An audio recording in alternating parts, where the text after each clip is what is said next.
প্রতিদিন আমরা পোল্ট্রি বলতে বুঝি মুরগি, কিন্তু এমন একটি পাখি আছে যেটি মুরগির চেয়ে অনেক বড় এবং বেশি মাংস দেয়, যার চাষ এখন লাখ টাকার ব্যবসা হয়ে উঠেছে। সেই পাখিটির নাম হচ্ছে টার্কি। আজকের এই ভিডিওতে আমরা জানব কিভাবে একটি ছোট্ট ডিম থেকে জন্ম নেয় শক্তিশালী টার্কি পাখি, কি খেয়ে তারা বড় হয় এবং বিশ্বের কোন কোন দেশে এই পাখির মাংস বিলাসবহুল খাবারের তালিকায় জায়গা করে নিয়েছে। তো কথা না বাড়িয়ে চলুন আজকের এই ভিডিওতে আমরা জেনে আসি টার্কি পাখির অজানা অধ্যায় সম্পর্কে। এই পাখিগুলোর উৎপত্তি উত্তর আমেরিকার জঙ্গলে, মূলত মেক্সিকো এবং যুক্তরাষ্ট্রে এই পাখিটি প্রথম দেখা যায়। 1600 শতকে ইউরোপীয় উপনিবেশবাদীরা এই পাখিগুলোকে ইউরোপে নিয়ে যায় এবং সেখান থেকে শুরু হয় এর গৃহপালিত রূপান্তর। বর্তমানে এই পাখির বাণিজ্যিক খামার রয়েছে যুক্তরাষ্ট্র, কানাডা, ব্রাজিল, যুক্তরাজ্য, জার্মানি, ফ্রান্স এবং বাংলাদেশ ও ভারতেও। এখন এই পাখিগুলো অত্যাধিক পরিমাণে চাষ করা হচ্ছে। একটি প্রাপ্তবয়স্ক মা টার্কি পাখি বছরে প্রায় 50 থেকে 100 ডিম পারে, তবে খামারের জন্য সাধারণত কৃত্রিম ইনকিউবেটর ব্যবহার করা হয়, যাতে ডিমগুলো সঠিক তাপমাত্রায় 28 দিন রাখা হয়। 28 দিন পর ডিম ফুটে বেরিয়ে আসে ছোট ছোট বাচ্চা, যাদের বলা হয় পোল্ট। এই পাখিগুলো সাধারণত 4 থেকে 6 মাসের মধ্যে প্রাপ্তবয়স্ক আকারে পৌঁছে যায়।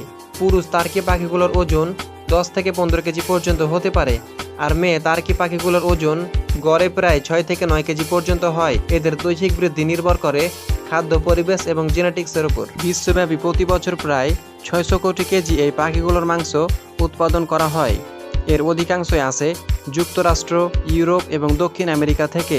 এই পাখিগুলো অনেক দেশের জন্য একটি লাভজনক খামার ব্যবস্থাপনা হিসেবে দাঁড়িয়েছে। এখন বাংলাদেশ সহ এশিয়ার দেশগুলোতেও এই চাষ ধীরে ধীরে জনপ্রিয় হচ্ছে। এই পাখিগুলো দেখতে মুরগির মতো হলেও এগুলো আসলে এক ধরনের পাখি, যার চাষ করলে পাওয়া যায় সুস্বাদু ও স্বাস্থ্যকর মাংস। এটা শুধু খাওয়ার জন্যই নয়, অনেকের জন্য আয় করার একটি ভালো উপায়। যারা নতুন করে খাবার করতে চান, টার্কি পালন তাদের জন্য দারুণ একটা সুযোগ হতে পারে। ডিম থেকে শুরু করে বড় হওয়া পর্যন্ত এই পাখিগুলোর প্রতিটি ধাপে ধাপে আছে লাভের সম্ভাবনা। এই পাখিগুলো শুধু খাবারের জন্য নয়, এটি একটি নতুন সম্ভাবনার দরজা খুলে দেয়। বিশ্বের সবচেয়ে বেশি টার্কি পালন করা হয় যুক্তরাষ্ট্রে, এরপর রয়েছে ব্রাজিল, যেখানে এই পাখিগুলো রপ্তানির জন্য বড় আকারে চাষ করা হয়। জার্মানি, ফ্রান্স ও ইউরোপে এই পাখিগুলো চাষে অনেক এগিয়ে। কানাডাতেও এই পাখিগুলোর চাহিদা অনেক। যুক্তরাজ্য, ইতালিতেও অনেক খামার রয়েছে এই পাখিগুলোর। তো চলুন এবার জেনে আসি এই পাখিগুলোর মাংসের দাম কোন দেশে কত টাকা। তো প্রথমে রয়েছে যুক্তরাষ্ট্র।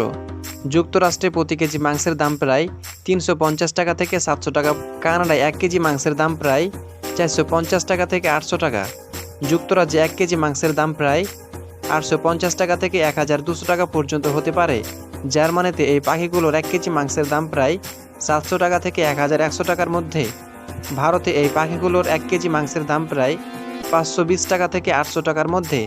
বাংলাদেশে এই পাখিগুলোর 1 কেজি মাংসের দাম প্রায় 650 টাকা থেকে 1000 টাকা। বাংলাদেশে বড় পরিসরে এই পাখিগুলোর খামার নেই, তাই মাংসের দাম বেশি। এই পাখিগুলোকে নিয়ে আজকের তথ্যগুলো আশা করি আপনাদের ভালো লেগেছে। পাখিটি শুধু খাবারের উৎস নয়, এটা হতে পারে অনেকের জীবিকা ও স্বপ্ন করার মাধ্যম। আপনি যদি নতুনভাবে খামার শুরু করতে চান, তাহলে এই পাখিগুলোর ফার্মিং হতে পারে এক চমৎকার সিদ্ধান্ত। ভিডিওটি ভালো লাগলে অবশ্যই একটা লাইক দিন, কমেন্ট করে আপনার মতামত জানান, আর এমন আরও ভিডিও পেতে অবশ্যই চ্যানেলটাকে সাবস্ক্রাইব করুন। দেখা হবে পরের ভিডিওতে। ধন্যবাদ।